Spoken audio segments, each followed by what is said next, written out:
16 जुलाई 2012 कसेरी घाट। 4 दोस्त अनिकेत, साहिल, राजीव और अमित सब हॉलिडे एंजॉय करने के बाद रात में वापस घर लौट रहे थे। अमित, अरे यार कब ये रास्ता खत्म होगा, 2 घंटे से इसी रास्ते पर भटक रहे हैं, बैठे बैठे कमर में मोच आ चुकी है। राजीव, हाँ यार साहिल, तुझे इस रास्ते के बारे में पता भी है या ऐसे ही गाड़ी को भगाया जा रहा है? साहिल, पता नहीं यार, दिन में तो ये रास्ता जल्दी कट जाता है, ना जाने इस वक्त ऐसा क्या हो रहा है। और वैसे भी मैं रात में कभी इस रास्ते से सफर नहीं किया, दिन में 2 से 3 बार यहाँ से गुजरा हूँ, रात का एक्सपीरियंस तो मुझे भी नहीं है। वो आपस में बात ही कर रहे थे कि तभी उन्हें पीछे से एक ट्रक की तेज हॉर्न सुनाई देती है। वो गाड़ी लगातार इनकी गाड़ी को ओवरटेक करने की कोशिश कर रही थी। अमित, कैसा ड्राइवर है, पीकर गाड़ी चला रहा है क्या? इतने में उस ट्रक ने इनकी गाड़ी को एक तेज टक्कर दी और लगातार हॉर्न बजाता रहा। अनिकेत, साहिल साइड दे उसको, वरना ऐसा लगता है कि ये हमें मारने के इरादे से आया है। साहिल उस ट्रक को साइड दे देता है और वो गाड़ी सीधा आगे निकल जाती है। साहिल, तुम लोगों ने उस गाड़ी को देखा? ऐसा लग रहा था कि जैसे खंड से निकाला हो, ऐसा लगता है 200 साल पुरानी ट्रक है।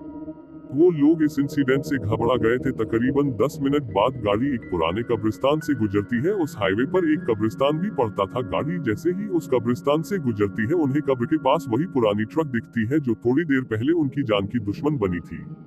राजीव, साहिल, गाड़ी रोक, वो देख। अमित, अरे ये तो वही ट्रक है जिसने हमें परेशान कर दिया था।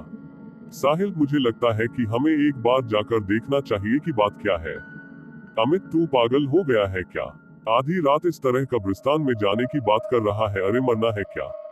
अमित उन्हें वहां जाने से रोकने की कोशिश करता है, लेकिन तभी उन्हें उसी ट्रक से एक आदमी उतरता दिखता है जिसने काले कपड़े पहने हुए थे और उसके सर पर एक टोपी था। वह लगभग 7 फीट लंबा और हट्टा कट्टा था। यह देखकर ना जाने क्यों सबकी उत्सुकता और बढ़ गई और अमित के अलावा सभी उस आदमी के बारे में पता लगाने के लिए उत्सुक हो गए। सभी उस आदमी के पीछे जाते हैं और अमित को भी मजबूरन उन तीनों के साथ जाना पड़ता है। चारों जब उस ट्रक के दीवार के पास पहुंचे तो उनका दिल बैठ गया।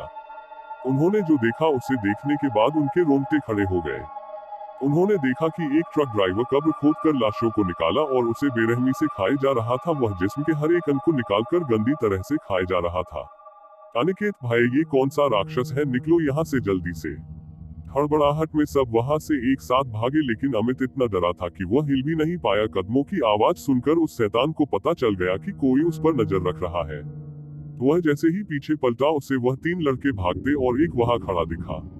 वह शैतान अमित के करीब पहुंचा और उस शैतान ने सीधा अमित के गले पर वार किया और एक ही वार में अमित की दर्दनाक चीख निकली और इसके साथ ही अमित की वही मौत हो गई। यहाँ तीनों तेजी से गाड़ी की तरफ भागने लगे और गाड़ी के पास पहुंचे और गाड़ी में बैठ गए। वह शैतान अब तक उनके पीछे नहीं भागा था, बल्कि दूर से ही खड़ा उन्हें घूर रहा था।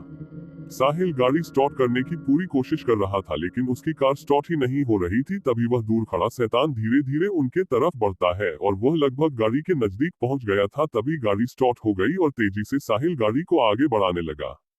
वह शैतान इन तीनों के पीछे पड़ चुका था और तभी वह हवा में उड़ा और सीधा गाड़ी पर कूद गया। और जैसे ही अनिकेत उसे देखने के लिए अपनी मुंडी गाड़ी से बाहर निकाली, तभी उस शैतान ने अनिकेत का सर अपनी भारी तलवार से काटकर अलग कर दिया और उसका अधकटा शरीर गाड़ी में ही फड़फड़ाने लगा। यह देखकर साहिल और राजीव दोनों डर गए और दोनों जान बचाने के लिए चलती गाड़ी से कूद गए।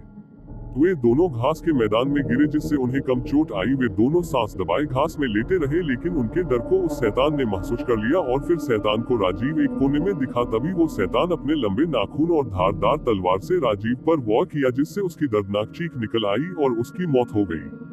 उस शैतान ने साहिल को नहीं देखा था और साहिल भी राजीव की मौत के वक्त वहां से निकल चुका था, जिसकी वजह से वो बच गया। उस रात कसेरी घाट हाईवे पर जो भयानक हादसा उनके साथ घटा, उससे सभी को ये सीख लेनी चाहिए कि अंधेरी रातों में भूतिया रास्ते से गुजरने का अंजाम कितना खौफनाक हो सकता है। कहते हैं उस भूतिया सड़क की कहानी में कोई शैतान है जो हर रात 12 से 3 के बीच अपने पुराने खतरनाक ट्रक से अपने शिकार का पीछा करता है और उसे मरकर कब्रिस्तान में दफन कर देता है और अगली रात उसे कब्र से निकालकर उसके जिस्म के टुकड़ों को खाता है, जिससे वो अमर रह सके।